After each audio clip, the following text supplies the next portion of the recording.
রাস্তার একপাশে সাধারণ একটা স্টলে দাঁড়িয়ে তরুণ শেফ চেন মো বিশেষ স্বাদের লবস্টার ক্রোফিশ তৈরি করছিলেন। তার রান্নার সুবাসে মুগ্ধ হয়ে সেখানে এসে দাঁড়ান সু নামের এক সফল নারী ব্যবসায়ী ও তার সহকারী। সাধারণ রাস্তার পাশের খাবারের দাম ৮৮ ইয়েন শুনে সহকারী মেয়েটি বেশ বিরক্ত হয় এবং একে ডাকাতি বলে অভিহিত করে। কিন্তু সু নামের ওই ব্যবসায়ী চেন মোর আত্মবিশ্বাস দেখে এক প্লেট অর্ডার করেন।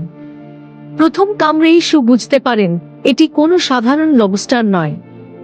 এর মশলা, রান্নার কৌশল এবং অসাধারণ স্বাদ ছিল অতুলনীয়। তিনি চেন মোর এই রান্নার জাদুকে চিনে নিতে ভুল করেননি।